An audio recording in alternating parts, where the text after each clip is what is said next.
La TVT au cœur de l'information.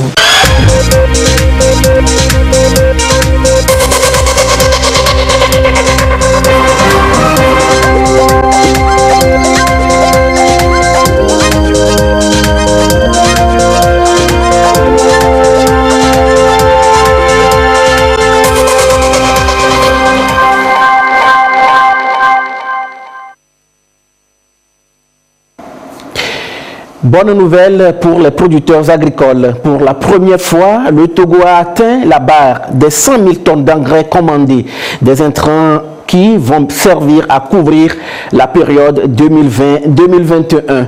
Le ministre en charge de l'agriculture était hier sur le terrain, à suivre dans un instant. L'Amérique latine, désormais le nouvel épicentre de la pandémie au Covid-19. Tandis que le bilan reste élevé aux USA, l'Europe se déconfine progressivement. L'Italie rouvre ses frontières et le Togo accentue la sensibilisation pour rompre la chaîne de contamination de la maladie. À suivre tout à l'heure. Voilà pour le sommaire. Où que vous soyez, vous êtes en direct sur la télévision togolaise. Bonsoir et bienvenue dans cette édition. Le secteur agricole est aussi touché par la crise sanitaire, mais le gouvernement met les bouchées doubles pour accompagner les producteurs dans la réussite de la saison agricole 2020-2021. Hier vendredi, le ministre Koutera Noël Bataka, en charge de l'agriculture, était à Gléy et à Gapé Centre pour s'assurer de la disponibilité des intrants agricoles. Et pour la première fois au Togo, le Togo a atteint la barre des 100 000 tonnes d'engrais commandés. Lucas Si.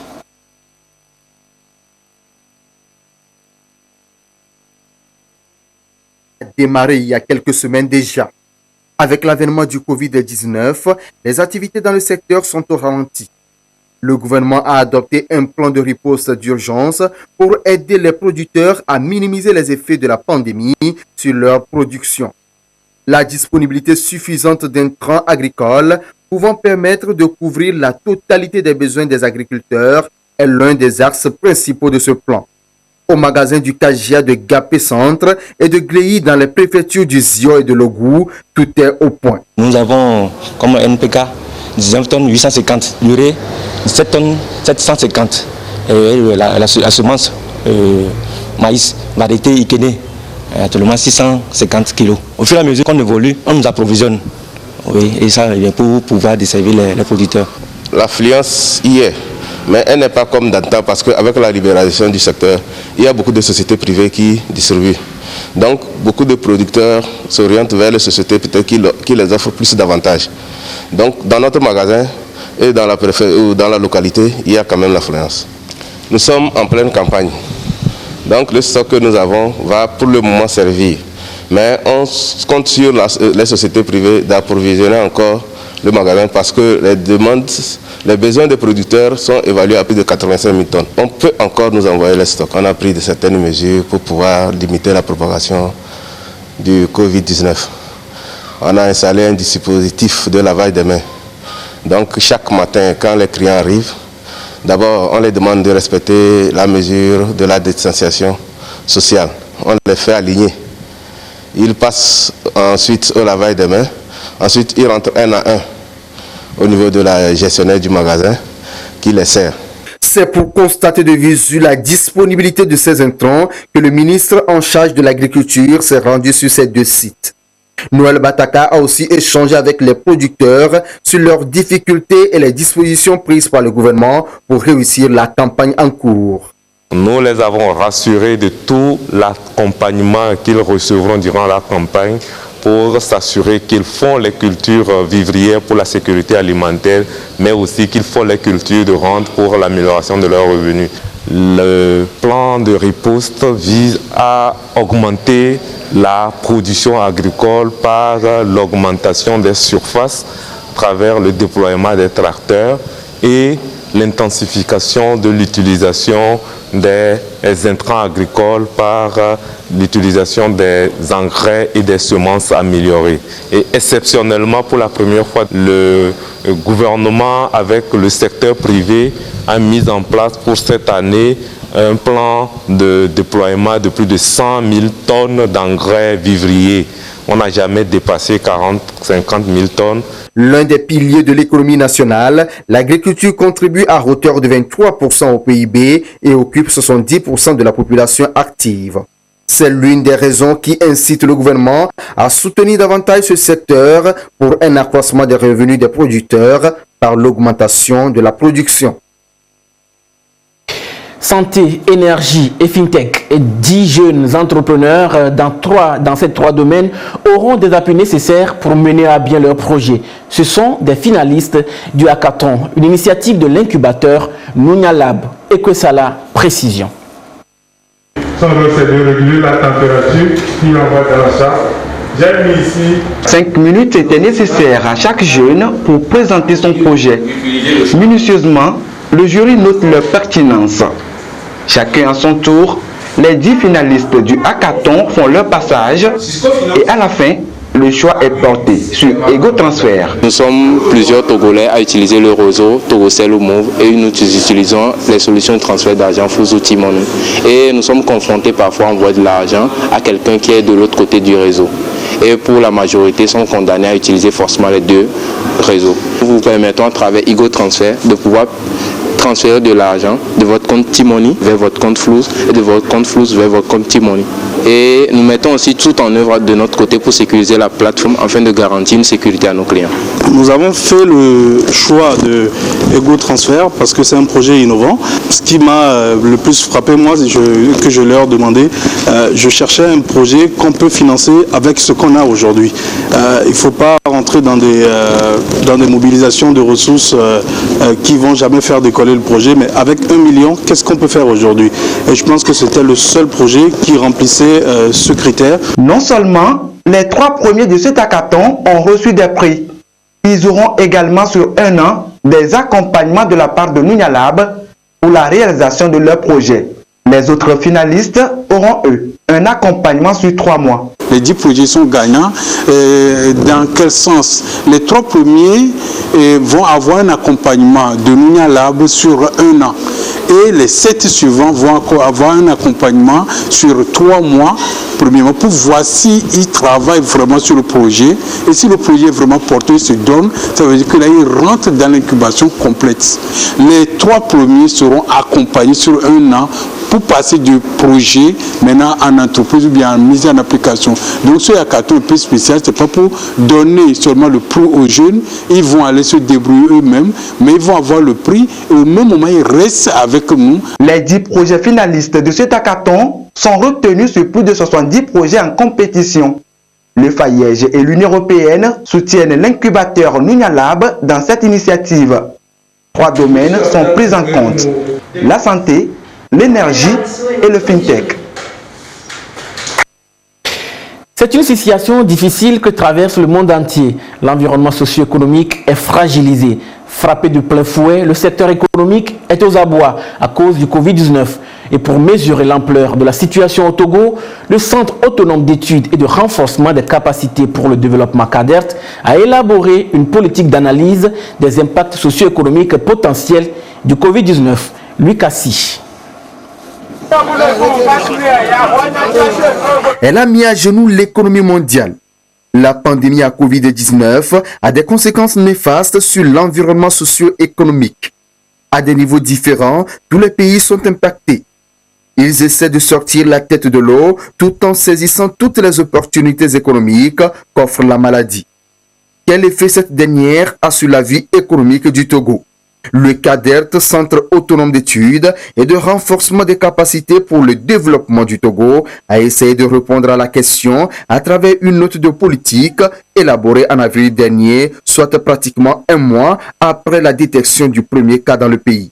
Les mesures d'urgence qui ont été mises en place ont une incidence sur la capacité productive de certains secteurs et donc en 2020, on devrait s'attendre à un certain recul de la capacité productive au niveau du Togo qui devrait se traduire par une chute du produit intérieur brut durant cette année 2020. Pour illustrer cela, si vous regardez les chiffres par exemple, vous allez voir qu'en 2019, le taux de croissance au niveau du Togo était de 5,3%. Cette croissance-là était essentiellement tirée par le secteur tertiaire, qui contribue à près de 60% de la formation du PIB, suivi du secteur primaire, qui contribue à hauteur de 23%, et du secteur secondaire, qui contribue à hauteur de 17%. Si vous prenez le secteur tertiaire, dans le secteur tertiaire, quelles sont les branches les plus dynamiques au sein de ce secteur-là? C'est essentiellement les branches commerce, transport, télécommunications. Donc vous voyez que les mesures d'urgence déjà ont un impact très très important sur ces branches-là. On devrait avoir un recul fort de l'activité productive dans ces branches-là. Donc un recul de l'activité productive dans le secteur tertiaire. Ensuite, quand vous prenez le secteur primaire, donc le secteur des industries extractives essentiellement, on va avoir un recul de l'activité productive mais qui n'est pas porté par les mêmes facteurs. Dans le secteur primaire, c'est essentiellement lié à la baisse de la demande de matières premières au niveau international. Alors, quels sont les impacts de ce recul de l'activité productive? Le premier impact, c'est sur les recettes fiscales. C'est-à-dire que si on a moins d'activité productive, naturellement, l'État a moins de capacité à mobiliser des ressources fiscales. Donc les recettes fiscales de l'État aussi devraient chuter en cette année 2020. Il faut noter toutefois que cette chute-là devrait être amplifiée par les mesures d'exonération qui ont été mises en place, notamment pour soutenir un ensemble d'entreprises durant cette période difficile. Le Covid-19, c'est un choc conjoncturel, mais qui implique une augmentation des dépenses. Et d'une part, vous avez une baisse de recettes. De l'autre côté, vous avez une augmentation des dépenses.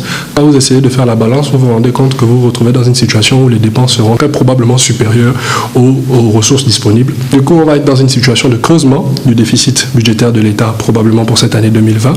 Et ce déficit budgétaire-là, donc cet excès des dépenses-là par rapport aux recettes de l'État, il faut quand même qu'on finance ces dépenses-là. Donc on va essentiellement avoir recours à des emprunts auprès de nos partenaires multilatéraux, auprès de nos partenaires bilatéraux. Et ces emprunts-là vont avoir pour conséquence notamment d'augmenter le ratio dette publique sur PIB. Beaucoup d'entreprises ont mis en place des mesures de chômage partiel à cause du recul de l'activité. Donc ça a un effet sur la baisse du revenu de ces individus-là.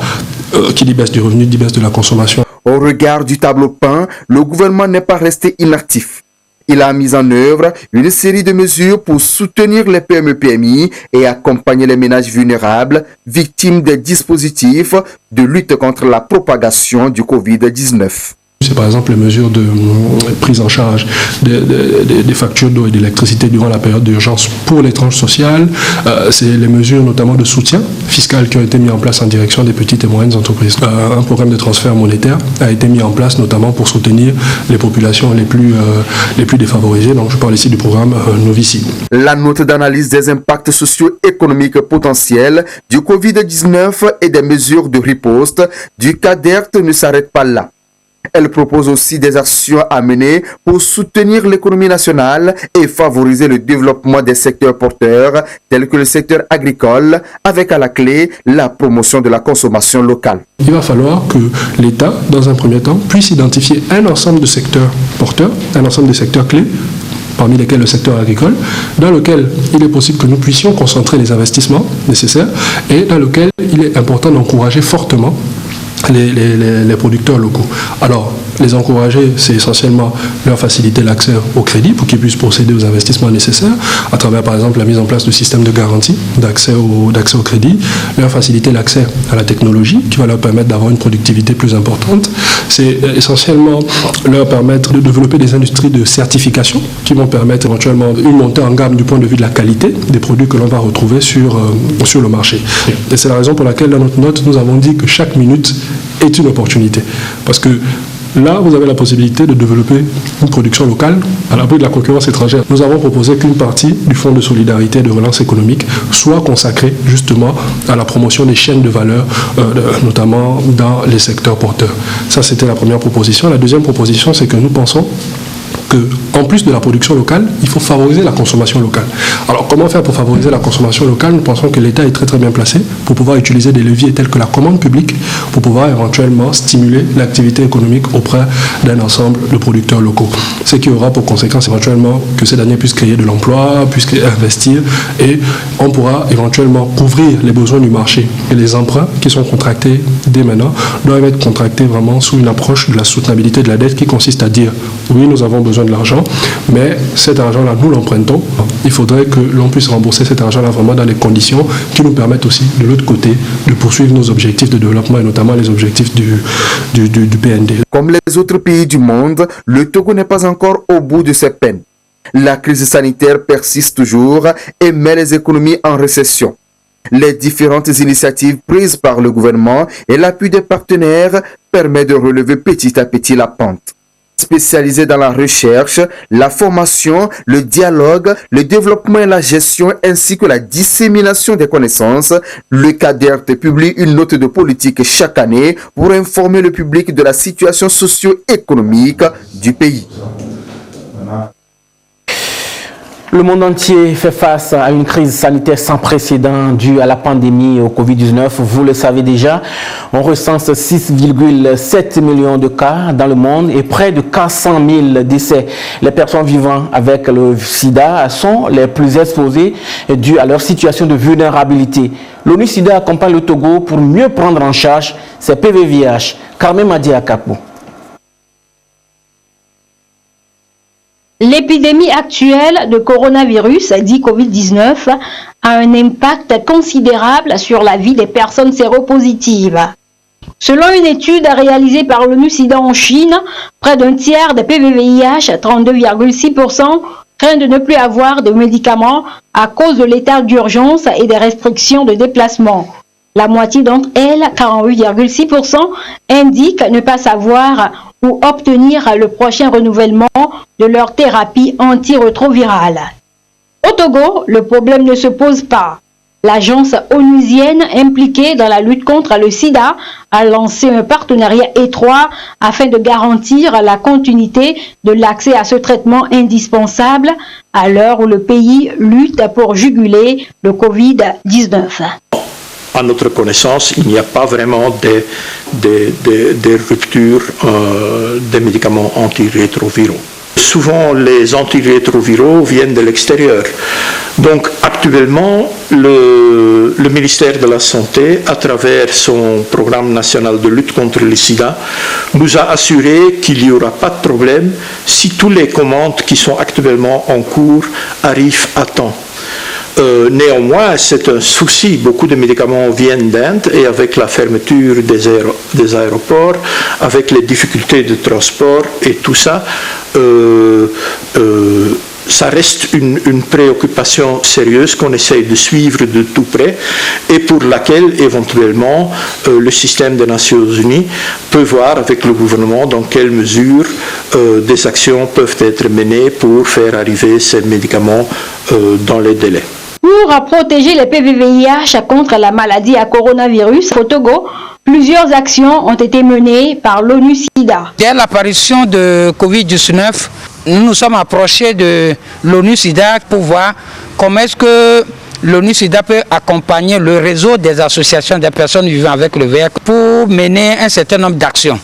Entre autres actions conclues avec l'ONU-SIDA et qu'ils ont soutenu financièrement et techniquement, c'est voir comment est-ce que nous pouvons mettre à disposition sur l'ensemble du territoire les associations de personnes vivant avec le VIH, les gels, le savon, les affiches, les dépliants et également sensibiliser les personnes vivant avec le VIH qui viennent prendre les médicaments au niveau de nos différentes structures.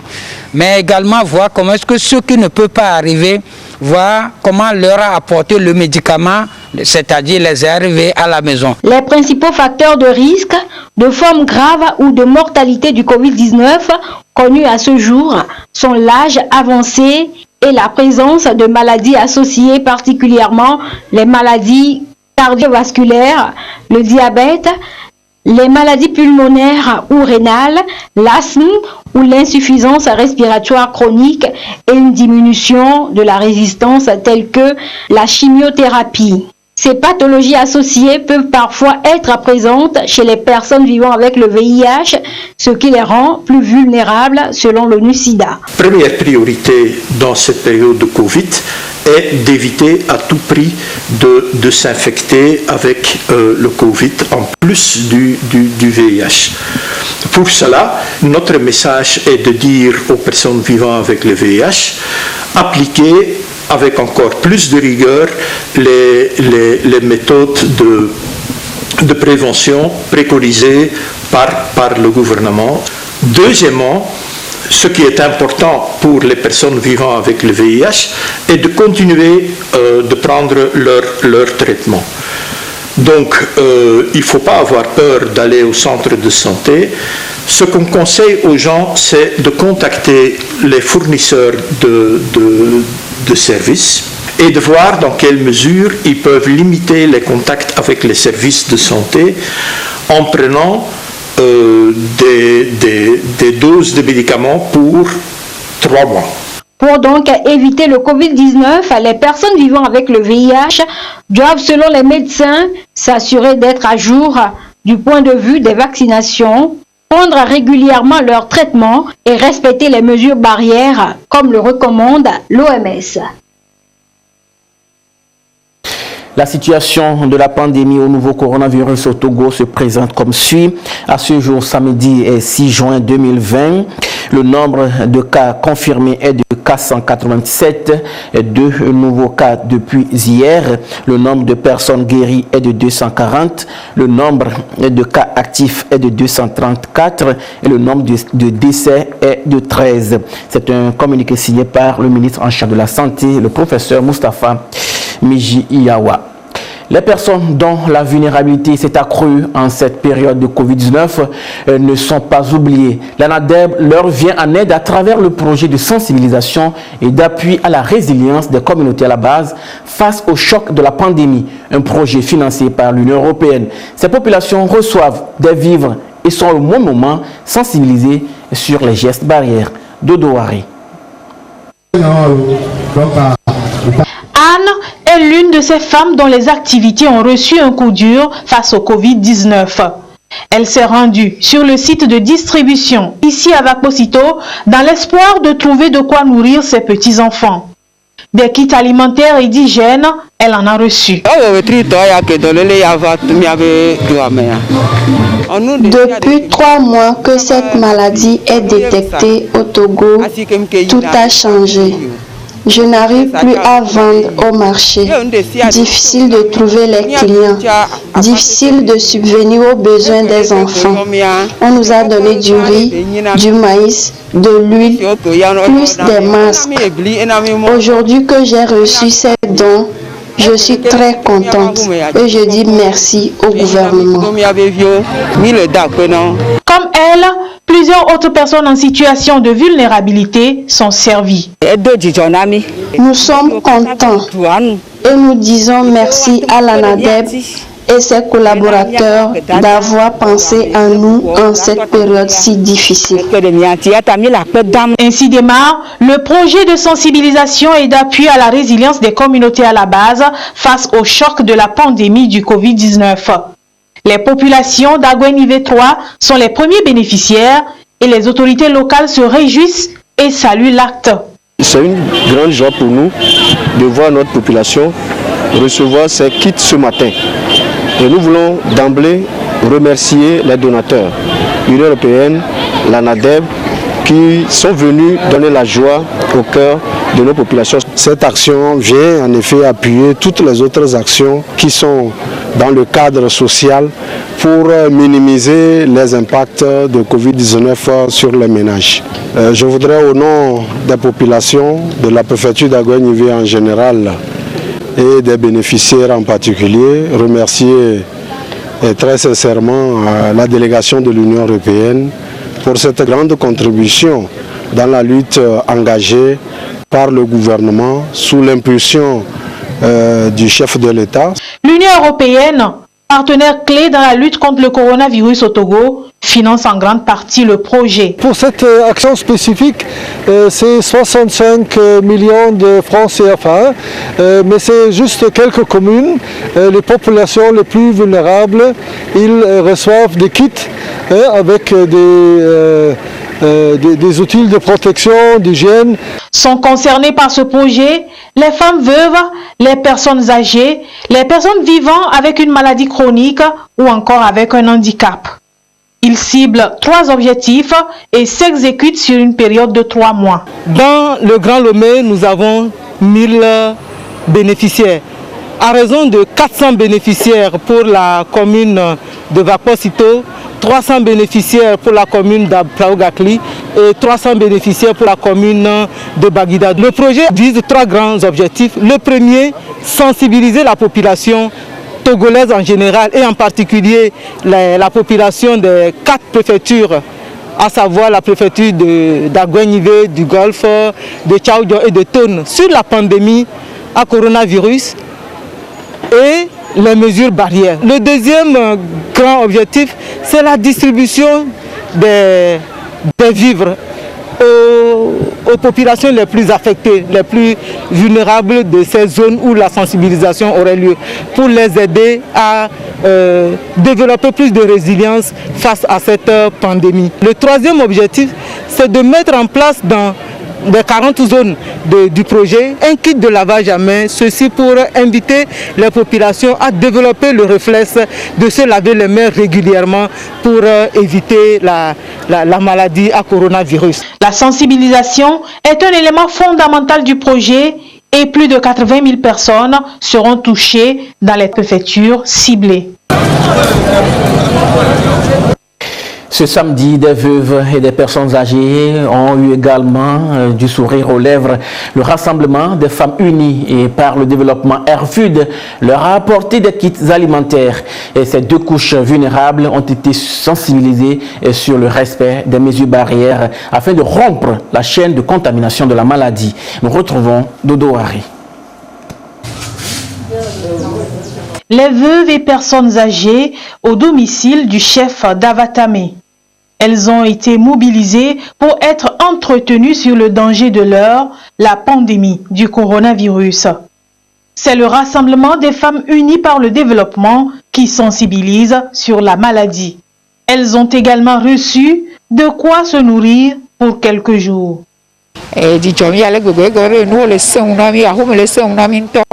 Nous sommes vraiment contentes parce que les choses sont dures ces derniers temps. Ces dons constituent un grand soulagement pour nous. On nous a dit aussi de toujours porter les cache-nez, de nous laver régulièrement les mains pour ne pas attraper la maladie. Ça nous va droit au cœur. En ce jour spécial de l'anniversaire de notre chef de l'État, nous voulons le remercier pour tout ce qu'il fait pour nous, les femmes du Togo en général. Donc nous voulons lui souhaiter une meilleure santé et de bonheur surtout, pour qu'il puisse se rappeler de nous de jour au jour. À Kakaveli, une 50aine réunie pour écouter le message. Chacune a reçu des kits alimentaires et de protection après une séance d'échange sur le Covid-19. Nous voulons accompagner les actions du gouvernement par ce don, un soutien aux femmes, les veuves surtout et les personnes âgées, pour pouvoir les aider à supporter un peu cette situation critique qui est cette crise sanitaire. C'est aussi le lieu de remercier le président de la République et tout son gouvernement, de féliciter et d'encourager le personnel sanitaire. 2 autres localités visitées, Toglekope et Zanguera. Ici aussi, une séance de questions-réponses sur le Covid-19 rassure que la population est bien consciente du mal. En signe de solidarité, les femmes Airfood vont au secours de ces couches vulnérables impactées par le Covid-19. Plus de 500 kits distribués. Merci pour ces dons. Vraiment merci d'avoir passé à nous en cette période difficile. Que Dieu nous aide à vaincre cette maladie. Nous avons constaté que ces personnes vulnérables ont besoin de notre soutien, surtout en ce moment difficile de crise sanitaire Covid-19. Nous avons fait l'idée de les rassembler pour les soutenir en leur offrant ces dons de kits alimentaires pour qu'ils puissent subvenir à leurs besoins.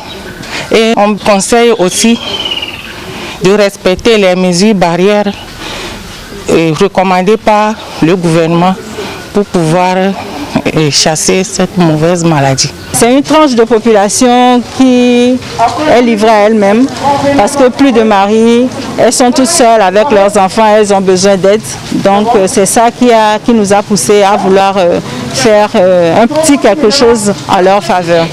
Ces actions de solidarité viennent en appui au mécanisme de résilience des communautés à la base face au Covid-19. Santé, coronavirus et disponibilité des poches de sang pour poursuivre cette édition. Environ 50 poches de sang ont été données ce samedi par des membres de l'association ProLive. Ils étaient au Centre national de transfusion sanguine pour donner de leur sang en vue de sauver des vies. Un geste tant apprécié par le responsable du centre. Vous allez l'entendre, Clarisse Atikle. L'association ProLive veut contribuer à rendre disponible du sang dans les formations sanitaires. Ses membres se sont mobilisés au Centre national de transfusion sanguine pour une opération de don de sang. Mes amis et moi, on est très contents de venir donner notre sang et on l'a déjà fait une première fois. On le refait, on le refera encore pour donc sauver des vies. Aujourd'hui, nous sommes le 6 juin et c'est l'anniversaire du président de la République. J'aimerais profiter de cette occasion pour lui souhaiter un joyeux anniversaire car c'est grâce à lui, c'est grâce à sa politique de paix, de sécurité également, de bonne santé. C'est pour cela que nous nous trouvons là. En situation actuelle de crise sanitaire liée au coronavirus, où les besoins en ressources sanguines sont à la hausse, l'association ProLive veut parer à toute éventualité. En marge de cette pandémie, nous avons des besoins de santé qui existent et qui doivent trouver des solutions. C'est pour ça que nous sommes organisés pour pouvoir faire ce don de sang, pour que dans nos formations sanitaires, il y ait la disponibilité de sang pour les malades, les accidentés, les femmes en couche, les drépanocytaires et tout ce personnel qui a besoin de sang et pour qui toute la population devrait se mobiliser pour que nous améliorions les conditions de soins dans nos formations sanitaires. Nous avons un groupe de 200 personnes qui va s'organiser et venir le long des jours qui viennent. Nous avons bien fait un calcul et nous sommes bien tombés sur un très beau jour qui est le jour anniversaire du premier des Togolais à qui nous souhaitons un très joyeux anniversaire. Pour ce premier jour, environ une cinquantaine de poches de sang a été collectée. C'est un soulagement pour le Centre national de transfusion sanguine. Nous avons toujours besoin du sang neuf pour pouvoir nourrir tous nos malades qui sont dans les formations sanitaires. Nous ne pouvons que dire un grand merci aux amis ProLive qui se sont mobilisés. C'était une grande foule aujourd'hui et nous avons pu les gérer et actuellement nous sommes à une quarantaine de donneurs de ProLive. Ces derniers moments, nous sommes dans une pénurie. Il faut qu'il y ait du sang en abondance dans les formations sanitaires à côté de nos malades afin de pouvoir sauver la vie de toute la population. Le CNTS a pris soin durant cette opération prévue pour 4 jours de faire respecter les mesures barrières afin que tous ceux qui ont eu la bonne volonté de donner de leur sang soient protégés contre le coronavirus. Le virus circule toujours, respectons les mesures barrières et ne nous approchons pas trop de nos proches si nous les aimons vraiment. Et que retenir de cette maladie, Esther Laclé.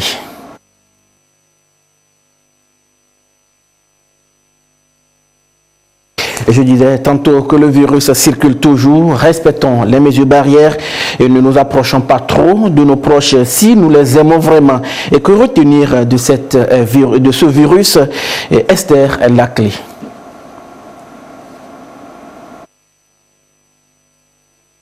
En attendant, je reviens sur le tableau de la situation de la pandémie au nouveau coronavirus au Togo. À ce jour, samedi 6 juin 2020, la situation de la pandémie au nouveau coronavirus se présente comme suit. Le nombre de cas confirmés est de 487, dont 2 nouveaux cas depuis hier.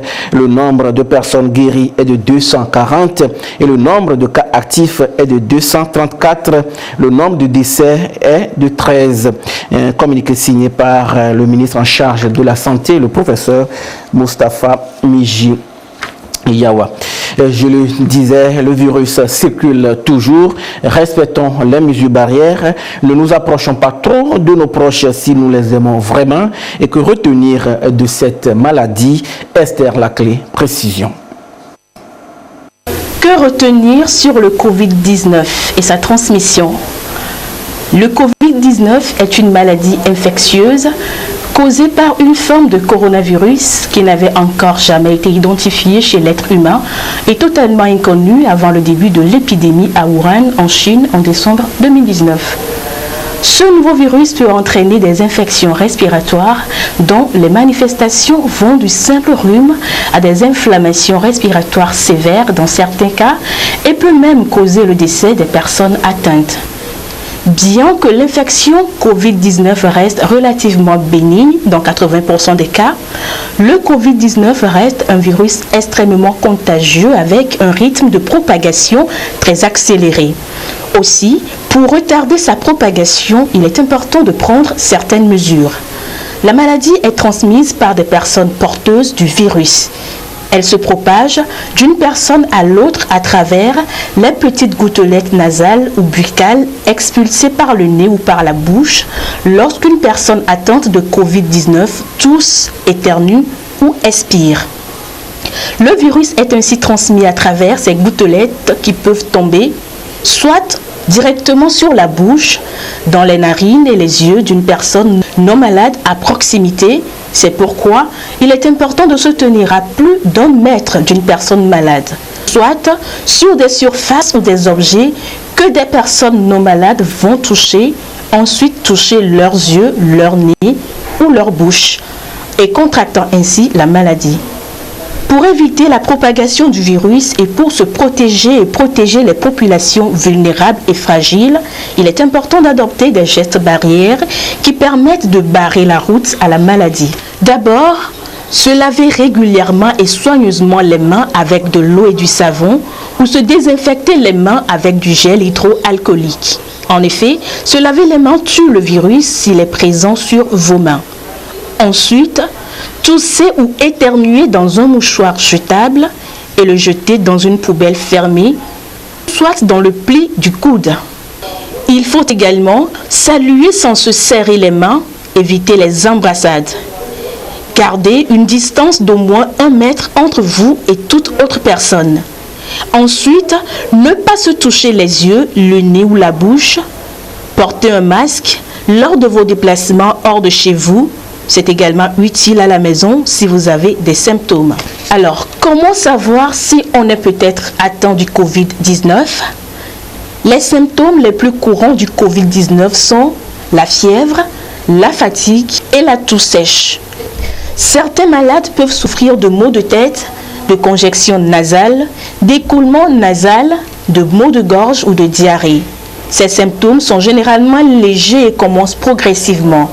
Certaines personnes infectées ne présentent pas de symptômes et se sentent bien. La plupart des gens, environ 80% des cas, se remettent de la maladie sans avoir besoin d'un traitement spécial. Mais que faire si on ressent ces symptômes? En cas de manifestation des symptômes, il ne faut surtout pas vous déplacer. Contactez le 111, un numéro gratuit. Les services compétents prendront les dispositions nécessaires pour vous prendre en charge rapidement. Mais en attendant, portez un masque. Isolez-vous au mieux que vous pouvez et évitez le contact avec qui que ce soit au risque de les contaminer. Voilà, ce sera tout pour aujourd'hui. Merci de nous avoir suivis. Restez avec nous sur la TVT, la première. Coucou spécial à celles et ceux qui donnent de leur temps pour sauver les malades du Covid-19. Prenez soin de vous. Gardez toujours le sourire, quoi qu'il arrive. Excellente nuit à tous.